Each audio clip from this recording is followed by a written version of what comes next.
primary goal in this is creating a content-neutral sign code, and I'll explain what that is in a second.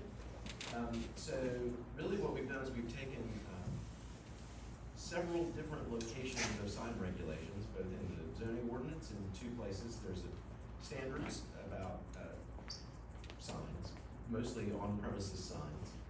And then there are also lighting standards with the lighting ordinance. And then there's a separate off-premises sign ordinance that applies to things like billboards.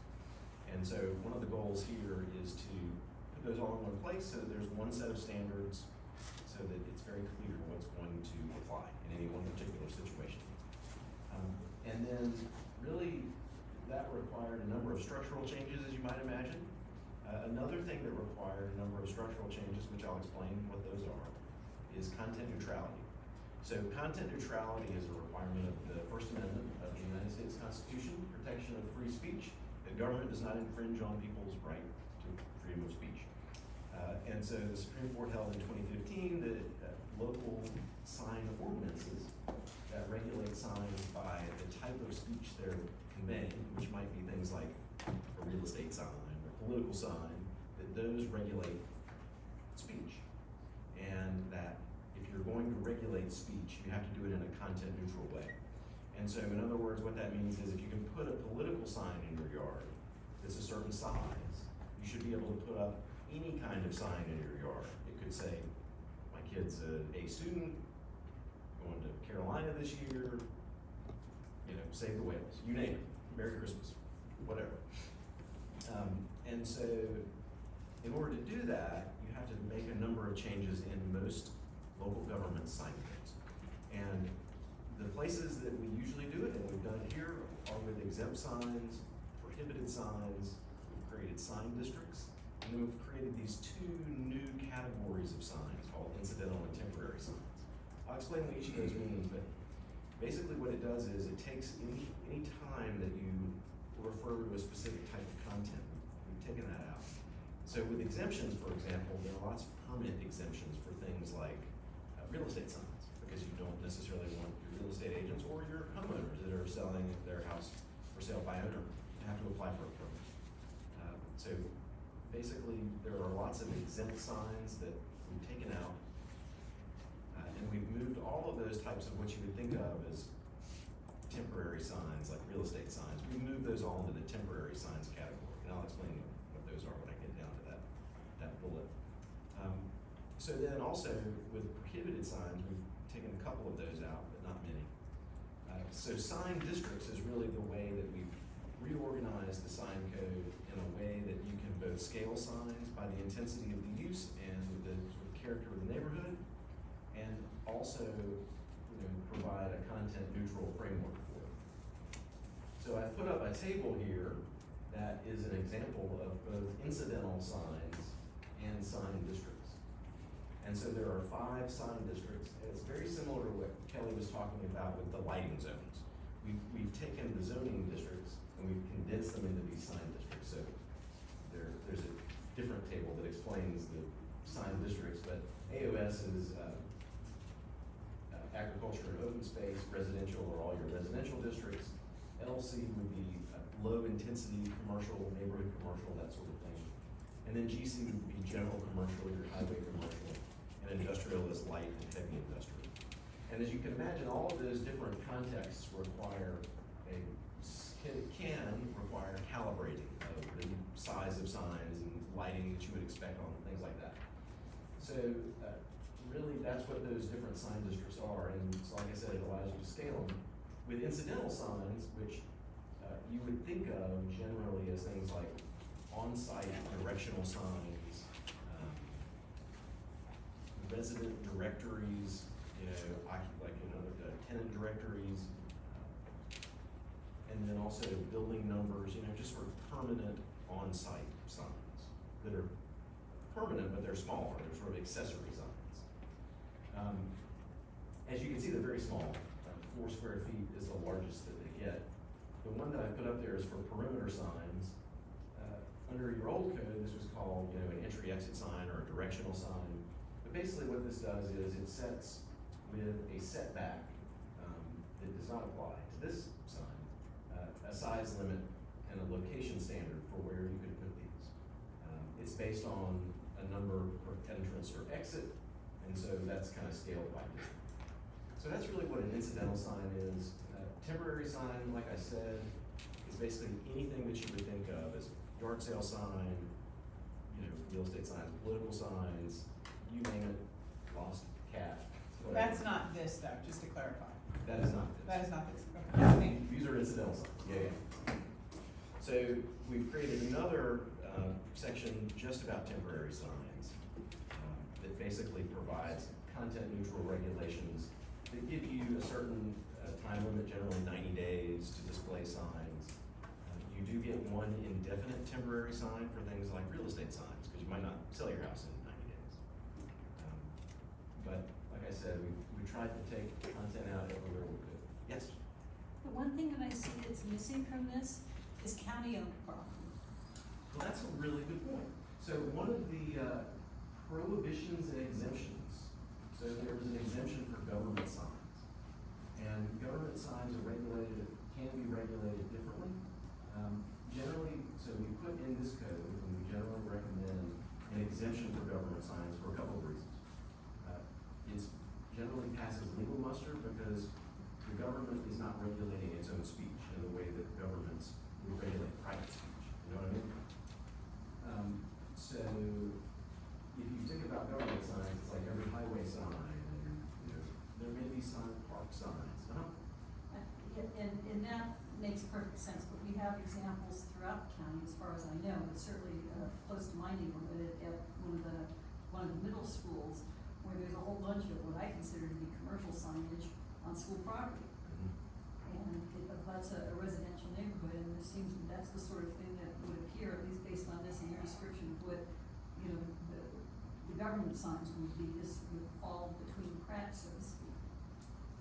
So I will look and see if the school district is listed. Frequently, we don't include the school district, but sometimes we do. Would y'all prefer that the school district not be included? What I would suggest, because I don't want to monopolize the discussion now, I just wanted to bring it up for everybody, but maybe what I'll do is forward examples of what I'm talking about, and this is maybe something that we could talk about, you know, offline. Absolutely. But just to give the example, you know, at Margaret Middle School, I'll bet you there's close to 60 commercial signs on all of the fields, and they're banner type signs that have been up for over a year, and they directly face into a residential area. Now, I don't know the extent to which that may be happening elsewhere in the county, but I do think that is worthy of regulation in the same manner that we regulate other commercial signs in other locations. Sure, that's a really good point. Principal, yes? Those could possibly be sponsorship signs, but I don't know.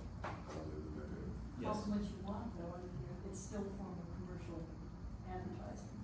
And so really, I mean, the issue that you run into is that generally, here, schools and churches and things like that are generally allowed in residential districts in ways that other, let's call them heavy sign users wouldn't be.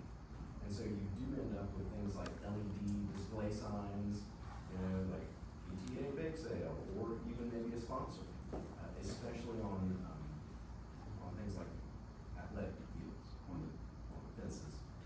So it's not something that we always include. It's really a matter of comfort with the school district. So we will consider that though, for sure. That's a really good point. Any other questions about sort of this content neutrality? Maybe I'm being a bit dense, but how can you have, for example, a sign height of 4 feet, but the sign area is only 4 square feet? That's a 4 foot by 1 foot. Yeah, that includes the post. So the sign area is only the area where the message is. Okay. And so then you would have some kind of, you know, post or structure, and then. Okay, I mean, 4 square feet is, you know. 2 feet by 2 feet. Yeah, exactly. So it'd be 2 feet by 2 feet on a thing that's 4 feet tall. Got it, okay. No more than that. Thank you. Yeah. Are the building materials considered content? Like, you know, we want people to use natural materials or something, is that? That's a really good conceptual question about what a sign is. It would not clearly fall within the definition of sign that we have provided. And, you know, even more of a gray area would be building graphics. You know, colors. Would that be a sign? Hmm. Probably not. I mean, let's Depends say on we what colors wanted, they are. what if we wanted like residential entrances to have natural materials and not have a lot of bright neon colors, you know, just, would that be within the realm of what we do, or? So you could regulate that as a building, I guess you couldn't do it for residential buildings. Like, for a neighborhood, like I'm going down a nice rural road, you know, beautiful rural road, it's a pond here, trees, and then there's this bright, a really unnatural looking entrance to a neighborhood. You're talking about a neighborhood entrance sign? Yeah. Okay, I thought you meant like on a building. I mean, No, in a rural area. so, neighborhood entrance signs are regulated, they only allow indirect light, so they couldn't be internally illuminated. Okay. And I would say the design standards for the signs are a pretty light touch. Generally, they can be integrated into landscape features if there are some, so it could be on a fence or a gazebo or in a waterfall, they seem to be popular in waterfalls now. So there are other places other than just a monument sign. And we can certainly tweak materials and think about that. You know, generally, the developers like those signs to follow whatever the overall style and aesthetic of the neighborhood is. And so it's tough to set limits unless you want to set overall standards for community design. Are there particular concerns that you have, or more just a concern with kind of garish colors, things that would? Yeah, I'm just thinking about some of the roads I drive around on, and sometimes there's a new neighborhood put in, and there's just, it detracts from the rural feel. You know, there's buffers, and then there's a bunch of signs and bright colors. And I'm not necessarily talking about things that are blinking lights or anything, but just, it doesn't feel quite like a agricultural rural area. Doesn't fit with the rural character of Chatham County. And other But developers share that? it could have nice materials and be very, I'm struggling with myself, because I was about to say tasteful, right, but I don't wanna regulate tasteful. But you know what I mean, like, there's something there, I don't know how to get at that. That's the issue. Chance has been great this whole time about accepting comments, so if you do form thoughts later on these issues. Especially if you can give examples of signs that don't hit it. Okay. You know, maybe that would help us kind of refine what the concern is. Because we can put in design standards. You know, like I said, so basically now there's a 32 square foot size limit for those neighborhood entrance signs. They're not lit, but there are no materials or finish standards, so. Right. Let's keep plugging along. Yeah. All right, so one of the larger changes, really the only change is, I would say, very significant other than content neutrality or billboard standards. So this is a big change, like I just said, I guess twice. So billboards are being declared non-conforming, which means that new billboards cannot be constructed, but the billboards that are in existence now can continue to be used, maintained, as long as basically in perpetuity. And there are a couple of reasons for that, which I'll explain in a minute. So, like I said, it maintains the current location standards though, and so why would you have location standards if you can't put new ones out? Well, so the issue with this is that there's a state law that limits local government's ability to require the owners of billboards to take down the billboards. And if you require the owners of billboards to take down the billboards, you have to pay for the billboard, which can be very, very expensive. And so if you're gonna do something like a highway right-of-way widening and a billboard has to be relocated, it can only be relocated based on the current standards. So you're never gonna have more billboards, but you might sometimes have new billboards that replace billboards that are moved because of highway reconstruction, widening. And currently the only locations are on US Highway 64 and 421. There's a 1 mile separation distance between billboards, which is very far. And then also a 1,000 foot separation distance between protected uses. so really, this is a fairly significant step. Any thoughts on billboards before we move on? 15501 doesn't have the boards? Couple. So I think it does, but they're non-conforming. And so it would fall under this same standard. Basically, everything would be like 15501. So that relocation example, in Polk Center, where the UNC healthcare facility is, there's a billboard there. That billboard was relocated when 15501 was widened. It's a new, it was not relocated, meaning a new billboard was built, but it was allowed not because of Chatham County. Well, our rules did include that, but there's also state statutory provisions that allowed that as well, that would have even overridden our rules, but that's an example of the relocation piece of it. And then another tweak that we made was in sort of defining and allowing signs for multi-tenant developments. This is kind of a new term that we threw in to be content neutral, but it would include really anything that you would think of as a use with multiple users in it. So it might be a strip mall, or it might be an office building. And so really the concept here is a couple of things. We got a good bit of feedback that the signs that were being allowed for multi-tenant developments were not large enough. And I don't know if y'all have noticed it, but it's difficult to orient yourself in the built environment just by the signs. The signs are small, they're not very well lit, and if you don't see it quick enough, you're gonna miss your turn. And so if it is a multi-tenant development, you get a 25% larger allowance over a standard single user lot. And then also as a part of that, we've allowed for a clear allowance that each separate tenant bay can have its own attached sign, but not its own separate freestanding sign.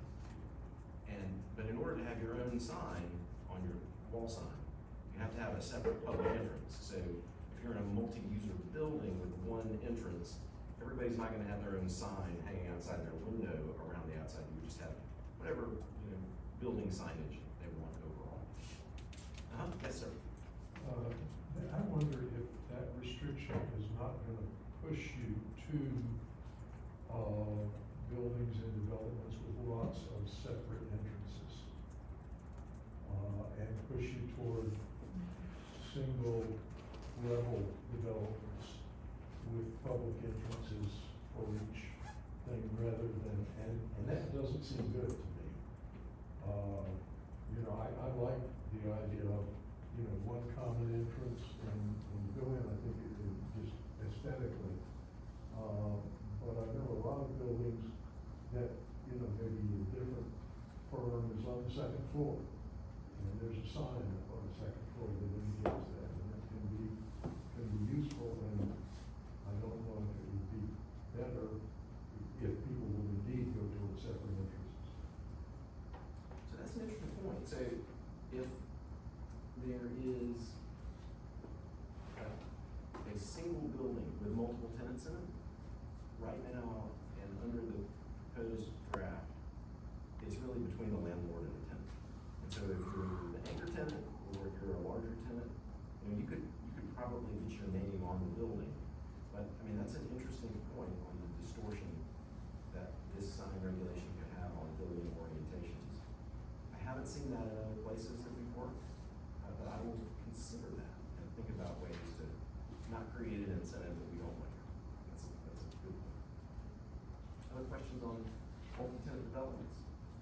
I think that is it with signs. Great. Thank you. So going on to chapter 5, this is the subdivision standards. Jamie had a question. Oh, I'm sorry. Sorry, there was a slide in the printout, I didn't see it there, but it was about the lighting and electronic messaging centers, and that was, There were like 8 slides that were hidden slides that we have printed out here that aren't actually in the presentation. Do you have a question about that side? yeah, specifically it was talking about allowing uplighting, and it sounded like I was curious about the intersection of lighting standards and electronic messaging centers, whether they're going to be required to have the same downlighting, have kind of the same controls on brightness and on color and things like that, how that all intersects. So that is a very good question. Thank you. All right, so for uplighting and downlighting, as you know, generally the lighting standards require downlighting. And sort of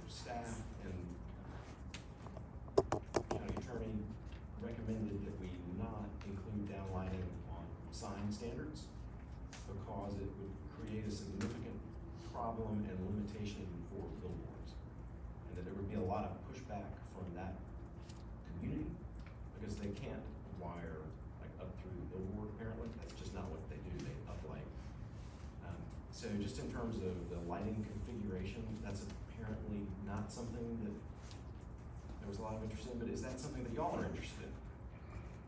I think downlighting is good, and especially when it comes to things like this, I know that billboards can be a little bit garish, especially if they're like large and electronic and projecting in every which way. That can feel particularly intrusive.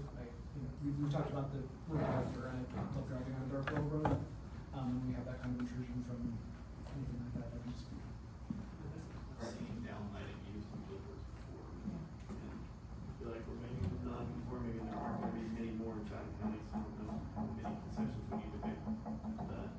So on the good side though, there's a prohibition of electronic or digital billboards. So you won't be seeing those.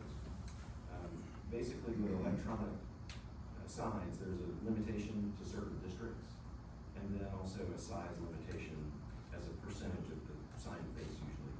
They're really only allowed, I think, in 2 of these districts. No, they're only allowed, maybe only in, I think they're allowed in general commercial and, can you give me an example of what the 25% looks like? Like, is this like saying the price of gas on a gas billboard, or? Okay. and that's exactly what I would generally would make it a percentage. So, like it would be a sign, if you think of it, most of the sign are permanent panels, and then down at the bottom, there's kind of a temporary, generally so in this, there's a phasing, you can only display, I think, once every 8 seconds, maybe every 15 seconds. Basically a scroll limitation, so there's not gonna be videos and all that kind of stuff. So the banks can tell us what the temperature is. If they want to. So those details are in the